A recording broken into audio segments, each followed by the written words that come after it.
Good morning. So we're looking at Revelation chapter 12. Um, and of course, Revelation was written by John and while he was in exile on the Isle of Patmos. And it's apocalyptic literature. Um, so keeping that in mind, we see verse 1 through 2. Now a great sign appeared in heaven. So John's telling us right there that this is going to be symbolism. It's a sign.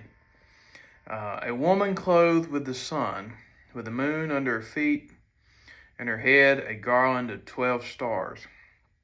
Then being with child, she cried out in labor and in pain to give birth. So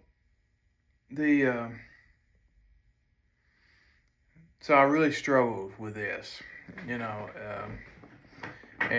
what this woman was. The first thing I thought was that, well, this is Mary giving birth to Christ. And and as I did more reading around, and most people disagree with that, and I really don't know. With the part being with child, that just instantly is like, oh, this is Mary giving birth to Christ. Most people, I think, see this as God's people,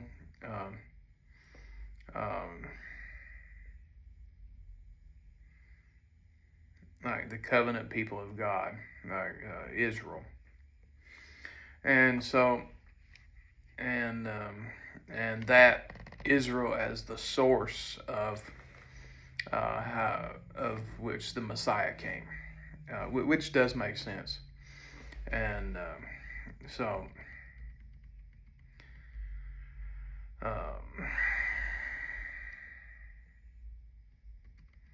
So in verses 3 and 4, behold, another sign appeared in heaven, a great fiery red dragon having 7 heads, 10 horns, 7 diadems on his head. His tail drew a third of the stars of heaven and threw them to the earth. The dragon stood before the woman who was ready to give birth to devour her child as soon as it was born. And this, and of course, this dragon, I believe, represents Satan, the devil. The 7 heads, the 10 horns, the 7 crowns. I believe they symbolize power, authority, opposition to God, and and the sweeping away of a third of the stars. For me, I think that's Satan is taking his followers. His influence is so powerful that people just turn away from God and turn to him. He sweeps them away from God, and to him, they're not believers. And the dragon or Satan waiting to devour the child shows his opposition to God. And we see examples, attempts to destroy Israel, Pharaoh killing the Hebrew infants, and I really struggle with this chapter, and I think that's probably why you assigned it. But verse 5 and 6. She bore a male child who was to rule all nations with a rod of iron. Her child was caught up to God with his throne. The woman fled into the wilderness where she has prepared a place by God. Has a place prepared by God, and they should feed her there 1,260 days. And of course, that child, it represents Jesus Christ. And her child was caught up to God and his throne. Christ rose. Christ, his exaltation, he rose. He overcame death, and he rose and is with the Father. The woman fleeing into the wilderness reflects, I believe, God's preservation of his people. The wilderness is a place of dependence, divine protection, and like Israel after the Exodus, Jesus when he was tempted into the wilderness. Verse 7-9, war broke out in heaven. Michael and his angels fought with the dragon. The dragon and his angels fought, but they did not prevail, nor was a place found for them in heaven no longer. So the great dragon was cast out, that serpent of old called the devil and Satan, who deceives the whole world. He was cast to the earth, and his angels were cast out with him.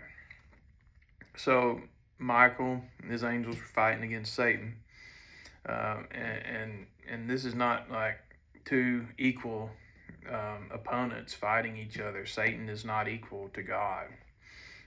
Satan has no chance of winning, and it's showing God's complete authority.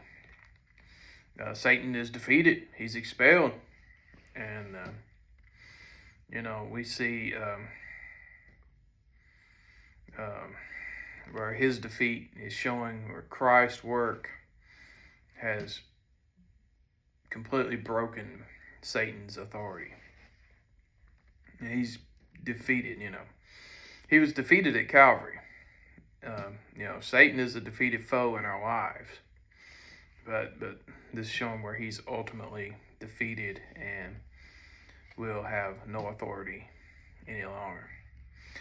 Verse 10-12, then I heard a loud voice saying in heaven, now salvation and strength and the kingdom of our God and the power of his Christ have come, for the accuser of our brethren, who accused him before our God day and night, has been cast down. And they overcame him by the blood of the Lamb and by the word of their testimony, and they did not love their lives to the death. Therefore rejoice, O heavens, and you who dwell in them. Woe to the inhabitants of the earth and to the sea. For the devil has come down to you, having great wrath, because he knows he has a short time.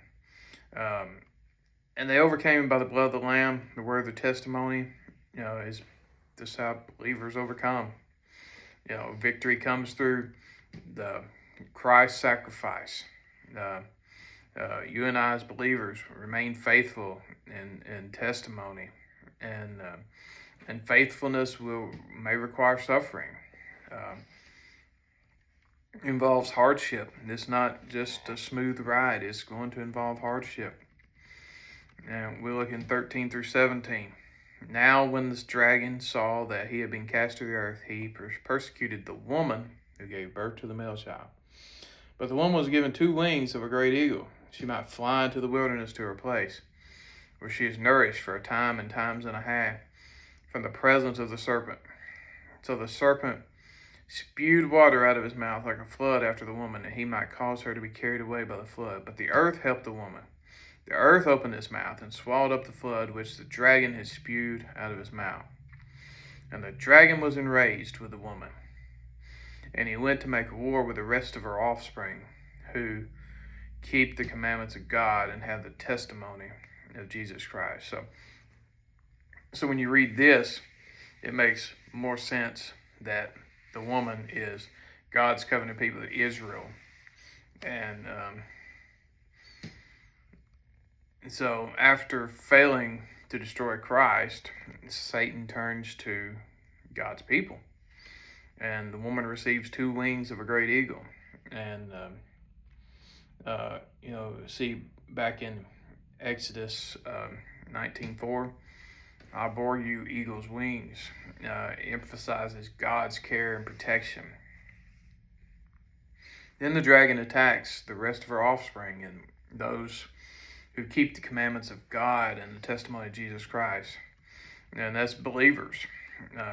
Believers are the target of spiritual opposition because they belong to Christ.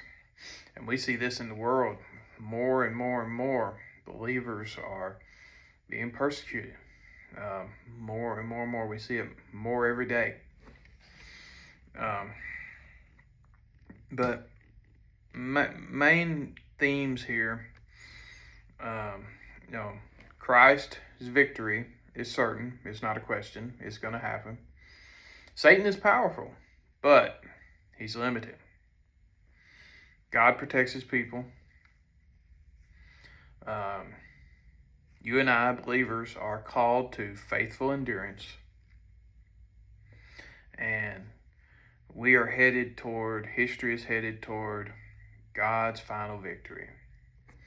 And I think that when we look at application, Revelation 12 is for encouragement. For Christians facing suffering and pressure. I think John intended readers to understand that opposition is part of a larger spiritual conflict, and Christ has already secured the victory. We shouldn't worry about it. When you and I face discouragement, suffering, temptation, pressure to compromise, we should remember that opposition does not mean God has abandoned us. It's just the opposite.